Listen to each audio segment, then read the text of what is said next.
नमस्ते, मैं बोईशाखी बोल रही हूँ। मैं आप लोगों को एक छोटी राजकुमार की कहानी बताने वाली हूँ। देखिए, हम लोग कुछ भी कर ले, लेकिन विधाता के खिलाफ नहीं जा सकते। हाँ, मैं ये कहानी आप लोगों को बताना चाहती हूँ। एक राज्य में बहुत धूमधाम सा लग गया। ये जो कहानी मैं बता रही हूँ, ये बहुत बहुत बहुत युग पहले की कहानी है। ये कहानी में देखा जाता है उस राज्य में बहुत धूमधाम सा छा गया। उनके घर एक राजकुमार आया था। राजा और रानी बहुत बहुत खुश थे। इस खुशी के माहौल में राज्य में बहुत बहुत ही सुंदर सा डेकोरेशन किया हुआ था। गरीब को खाना दिया जा रहा था, कपड़ा दिया जा रहा था। खुशी राज्य के हर कोने कोने में छाया हुआ था। तभी के समय में ये भविष्यवाणी की प्रथा थी। ज्योतिष आते थे और उनके घर जो छोटा सा राजकुमार आया था, छोटा सा मेहमान आया था, उसका भविष्यवाणी वो ज्योतिष करती थी। इतना खुशी का माहौल, गाना बजाना, फूलों के सुंदर से सजावट। ये ज्योतिष कुछ ऐसा बोल दिया, ये माहौल पूरा उल्टा हो गया। क्या बोल दिया इस ज्योतिष ने? बोल दिया ये बहुत बड़ा राजा होंगे, बहुत प्रजा को खुश रखेगी, प्रजा का हित में बहुत सारा काम करेगी, प्रजा का वो प्यार देगी, दुलार देगी, वो दीर्घायु नहीं होगी, उसकी उम्र 30 साल से ज़्यादा नहीं होगी। ये सुनकर खुशी का माहौल कैसे बदल गया दुख में। राजा और रानी पैर पकड़ने लगे उस ज्योतिष के, बोलने लगे ये भविष्यवाणी क्या किसी भी तरह से टल नहीं सकती? कुछ भी उपाय कर लो, लेकिन ये भविष्यवाणी हम लोगों को बता दो, ये भविष्यवाणी कैसे झूठा हो सकता है, कैसे ये भविष्यवाणी को रोका जा सकता है। उस ज्योतिष ने बोला हाँ, एक उपाय है कि 99 शेर तक राजा को कुछ नहीं होगा, लेकिन 100 शेर जब आएगा, 100 शेर में उसका मृत्यु हो जाएगा। किसी भी वजह से वो 100 वाला शेर राजा के जान ले लेगी। ये बात राज्य में छा गया। राजा ने धीरे धीरे धीरे धीरे बड़ा होना शुरू कर दिया।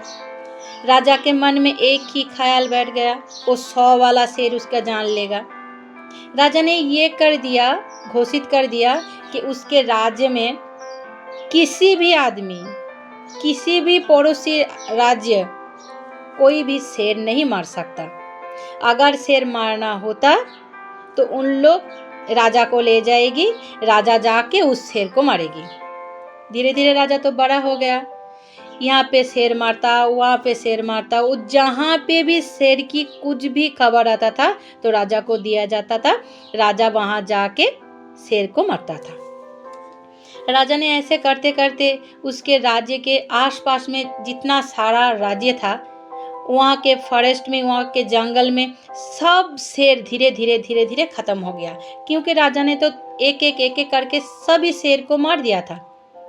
तो राजा ने फिर बोला मंत्री लोगों को कि मैं तो और नहीं शेर ढूंढ पा रही हूँ, तो शेर कैसे मारूंगी? हमको तो 100 शेर तक मारना है ना, तभी तो मेरा जीवन सुनिश्चित होगा। क्योंकि हम अगर 100 शेर मार देंगे तो मेरा जीवन को कुछ नहीं होगा, मेरा मृत्यु नहीं होगी। राजा राजसभा में ये घोषित कर दिया कि जिस राज्य में सबसे बड़ा जंगल होगा और उसमें सबसे ज़्यादा शेर रहेगा, उस जंगल की राज्य की जंगल की जो राजकुमारी होगी उसको राजा शादी करेगी। इससे क्या होगा, उस जंगल का जितना शेर है राजा मार सकेगी। ऐसा करते करते करते करते राजा ने 92 शेर मार दी थी। अगल बगल के जहाँ से भी खबरें आती थी वहाँ के शेर का मिलने का चांसेस है, तो राजा वहाँ जाती थी, शेर को मार देती थी। ऐसा करते करते करते करते राजा ने 99 शेर मार दी थी। एक दिन राजसभा में बहुत सारी बातें होते होते एक बात आई कि एक राज्य में छोटा छोटा जो पशु है, जो छोटा छोटा जंतु है, ये घर से गायब हो रही है। ये घर से, ये बात सुनते ही राजा ढूंढते ढूंढते वो राज्य में चली गई। राजा के साथ मंत्री, उनके बॉडीगार्ड, ये सब भी गए थे। राजा गई, वहाँ पे जाके देखा उस जंगल में एक शेर है, लेकिन वो शेर बहुत उम्र वाला शेर था। राजा ने उस जंगल में हुक्म दिया कि ये मेरा 100 वाला शेर है, इसको मारते ही मेरा जो भविष्यवाणी है ये टाल जाएगी, मेरा मृत्यु नहीं होगी। तो इसको क्या किया जाए, इसको मैं महल में जाके मारूंगी, सबके सामने मारूंगी, राजसभा में मारूंगी, सभी देख लेगी कि मैं शेर को मार दिया, मेरा भविष्यवाणी टल गया। राजसभा में रखते ही राजा ने उस पर गोली चला दिया और शेर वहीं मर गया।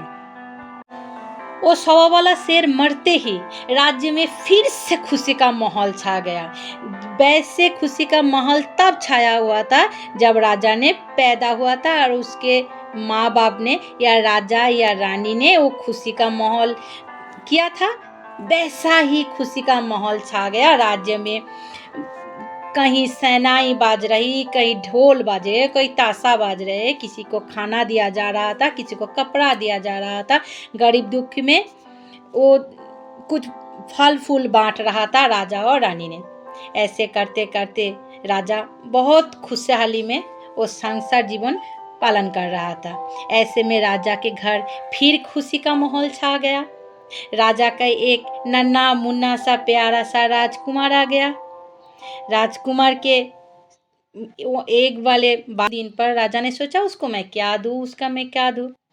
राजा के तो मन पर छोटे जब राजा थे वो उसके मन में तो शेर बांटा हुआ था। शेर शेर शेर शेर करते हुए तो राजा बड़े हुए थे। उसको राजा ने सोचा मैं मेरे बेटे को एक शेर ही गिफ्ट कर देती हूँ।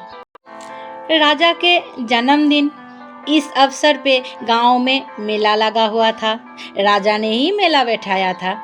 मेले में बहुत सारे तरह तरह के चूड़ियों का, कपड़ों का, काठ का, लकड़ी का बहुत सारा दुकान वहाँ पे बैठा था। राजा रानी और उसके गोदी में छोटा सा राजकुमार खेलते हुए जा रहे थे। राजा यहाँ वहाँ देखते देखते राजा के सामने आया एक शेर। रुकिए रुकिए, शेर है लेकिन लकड़ी का शेर देखते ही राजा ने उस शेर पसंद कर लिया। लेकिन राजा के दिमाग में, दिलो दिमाग में तो शेर छाया हुआ था। इसीलिए राजा सोचा मैं ये शेर मेरे बेटे को गिफ्ट में राजकुमार को मैं दूंगी। लेकिन वो जो कारीगर था वो बहुत अनाड़ी था।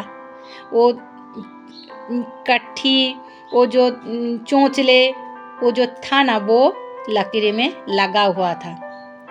लेकिन राजा ने जब पूछा ये कितने का है, वो कारीगर समझा ये तो राजा है, मैं जब बोलूँगी इतना कम दाम तो राजा नहीं लेगी, अपने राजकुमार को नहीं देगी, गिफ्ट नहीं करेगी, मैं उसको बहुत महंगा बोल देती हूँ। लकड़ी वाला ने बोला ये बहुत महंगा है। महंगा सुनते ही राजा ने राजकुमार को वो लकड़ी का शेर खरीद के दे दिया। एक दिन दिखाया गया कि राजा के बहुत बुखार है। बुखार होने के वजह से वो राजा के जो वैद्य थे वो आए। उसने आके देखा राजा के हाथ में, पैर में कुछ घाव सा है। घाव कैसे हुआ? राजवैद्य उसका ट्रीटमेंट करने लगा। राजा के वो घाव इतना अंदर तक चला गया था कि उसी से धीरे धीरे राजा की मृत्यु हो गई। उस राजवैद्य ने कारण ढूंढते हुए देखा राजा के हाथ में, पैर में छोटा छोटा लकड़ी का टुकड़ा, वो शेर का छोटा छोटा लकड़ी का टुकड़ा या चोंचले राजा के हाथ में पैर में घुसा हुआ था और उससे ही राजा को इन्फेक्शन हो गई और राजा की जान वो शेर का छोटा छोटा लकड़ी का चोंचला ही राजा का प्राण ले लिया। ऐसा खबर राज्य में पूरा छा गया, लेकिन सभी ने सोच रहा था कि 100 वाला शेर तो राजा ने मार दिया था, लेकिन राजा की मृत्यु शेर से कैसे हुई? मतलब शेर के वजह से उसका जो लकड़ी का छोटा छोटा चोचला सा टुकड़ा था इससे राजा की मृत्यु हो गई। भविष्यवाणी सच निकली। किसी ने कुछ किसी को पता नहीं चला, लेकिन हाँ, जो 4 जन वो मरा हुआ शेर को कंधे पे लेके जा रही थी, वो 4 जन ही जानती थी उन शेर के साथ क्या हुआ था। 100 वाला शेर मरा ही नहीं था। 100 वाला शेर जब राजा ने गोली चलाया था तभी शेर की आंख खुल गई और उसने देखा गोली उसके तरफ आ रही है। गोली देखते ही शेर बेहोश हो गई थी और राजा ने गोली चला दिया। शेर बेहोश हो गई। राजा ने सोचा शेर मर गई, लेकिन शेर मरा हुआ नहीं था। उन जो 4 लोग शेर को कंधे में उठाते हुए लेके जा रहा था, तब शेर की होश आ गई और उन लोगों ने देखा अब हम लोग जाके बोलूंगी राजा को, तो आपने शेर आपके वजह से नहीं मरा तो हम लोगों को मार देगी। इसीलिए उन लोगों ने ही शेर को मार दिया था। इस स्टोरी का मोरल ऑफ द स्टोरी यही है कि जो होना है वो होके ही रहेगा। किसी भी तरह से हम लोग ये भविष्यवाणी नहीं हटा सकती।